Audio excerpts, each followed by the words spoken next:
Fortnite has had a lot of really great collabs recently, and in general, we have had some big collabs. But not every Fortnite collab ends up being so great. We're dropping, boys. Let's go to top 2 towers, guys. It's Ninja. It's Ninja.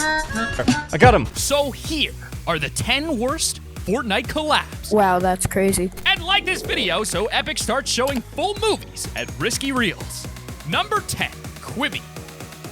Okay, let's just start this off with a bang. The Quibi collab was hands down the worst collaboration in Fortnite history. There is not a single crossover out there that was worse than Quibi. If you know what this was, I don't even have to explain why it was so terrible. But for people who aren't familiar with Quibi, it was a random video streaming service. Kind of like Netflix, but way worse. They did a collab with Fortnite where they played one of their exclusive shows over at Risky Reels, and that was it.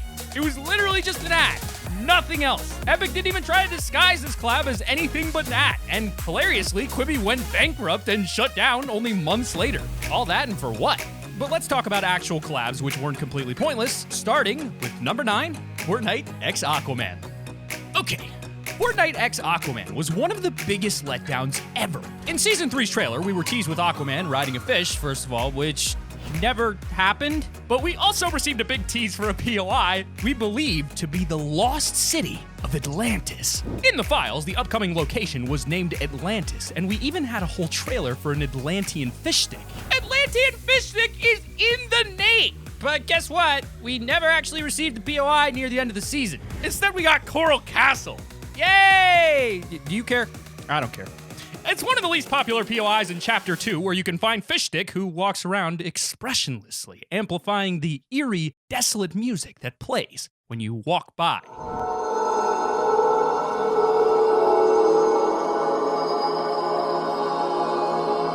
It's not all bad, though, because we got the Aquaman skin, so it's a pretty good trade. Good skin, bad POI, but we got neither of those at number 8, Ghostbusters.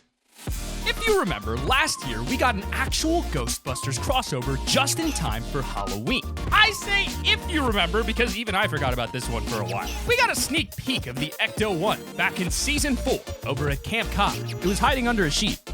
I found it. And because of this, we all got pretty excited about an upcoming Ghostbusters crossover.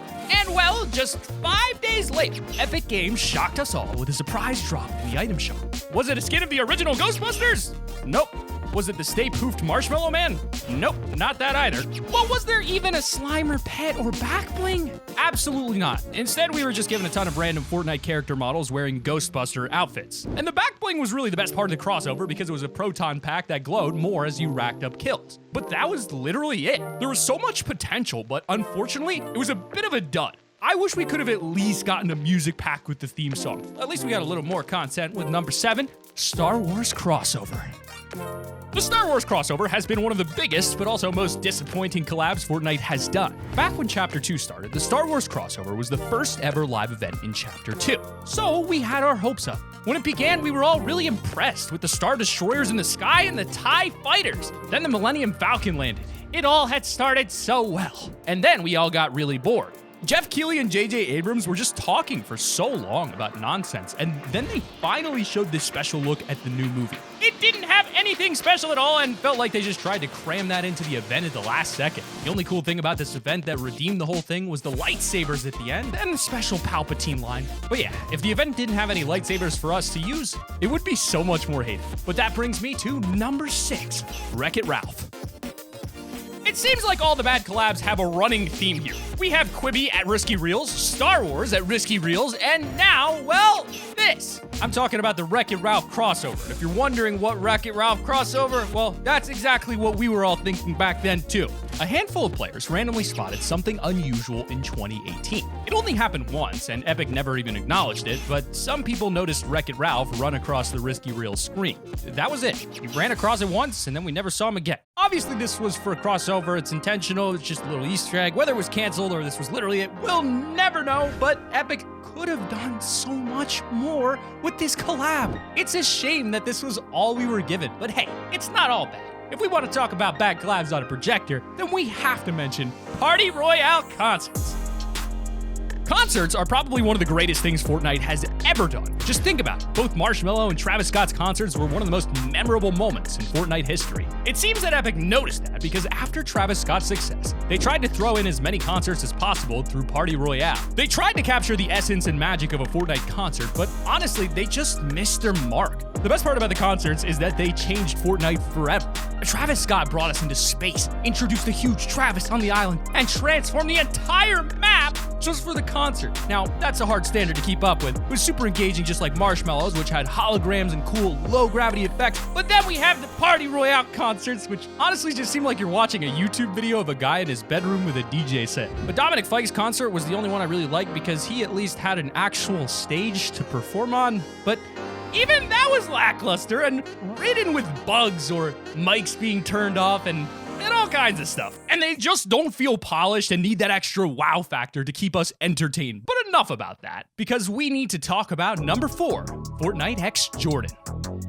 The Fortnite x Jordan crossover was small, but also made a pretty big impact when it came out, mostly because of the grind and clutch skins. These two are so dope, and the Air Jordans they're wearing obviously make it so much better, except for the part where that was the best part of the whole crossover. The only thing we got apart from these guys was a community-created LTM that was pretty much Fortnite Subway Surfers, and it was cool, don't get me wrong, but we could have gotten something better. Maybe a way to add Jordans to our favorite skins, I don't know, but hey, it was still a pretty good crossover. But now, number 3, the It Collab.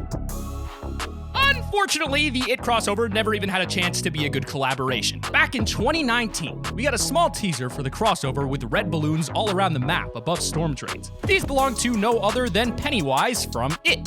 But then, nothing came from this. We eventually found out, however, that Epic was actually working on a Pennywise skin. Unfortunately, it must have either been scrapped or Warner Bros. Pulled out at the last second. We don't know what happened, but I hope someday Epic clears up why we never got the chance to see Pennywise in Fortnite. But for the second to last collab, we have number 2, Fortnite x Infinity Blade.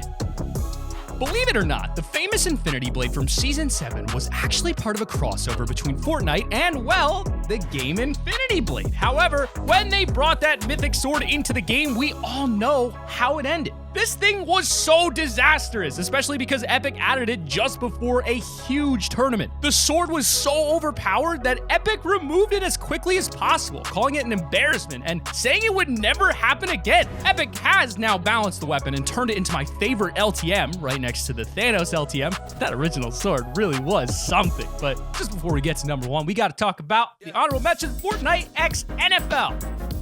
Outside of Ninja, who attended the Super Bowl at the front row despite not actually being there, Fortnite and NFL collaborating together hasn't been that bad, especially for football fans. Especially because if you buy just one of the NFL skins, you get every single team and variant. Hey, they should do that for every skin. However, the problem is exactly that. It's just skins. I mean, it's the NFL. The crossover could have been way bigger, maybe an actual LTM that lets you play football. Now that would be a real touchdown. Sport ball, yeah.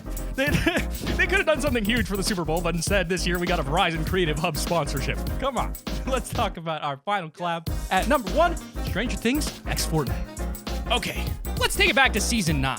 We had a cool teaser over at Mega Mall. It was super subtle, but it was an ice cream shop from Stranger Things. This got us fired up, and when the crossover eventually came, it was huge in the community. Don't get me wrong, Stranger Things x Fortnite wasn't bad. It actually had some great skins, and that small POI in Mega Mall was awesome to drop at. But just like the NFL, this is Stranger Things we're talking about. A simple Hopper and Demogorgon skin doesn't cut it. We could have had Demogorgons around the map, maybe an LTM that had a huge mind flayer in the sky, or something that let us actually travel to an upside down version of the Fortnite island. Not just a reskin dumpster that teleported you around. Literally anything more than just skins would have made this crossover so much better. I don't know, maybe this show is just too iconic, but Epic looks like it has a pattern of teasing huge crossovers with some of the world's biggest brands and then just giving us a fraction of what they could do. Maybe if we got crossovers less frequently, but much bigger, it would be better. Like the Marvel crossover. Now that is how you do a crossover. Anyway, that's all we have for our worst collabs. All of the collabs have been pretty great, but honestly, we just wanted to give some feedback and try to get Epic to realize how they can make them even better. Drop a like on this video if you want to see some new collabs and comment which ones you'd like to see because Donald Mustard is my dad. Subscribe and check out this video right on screen. You're gonna love it. Yo, click the video.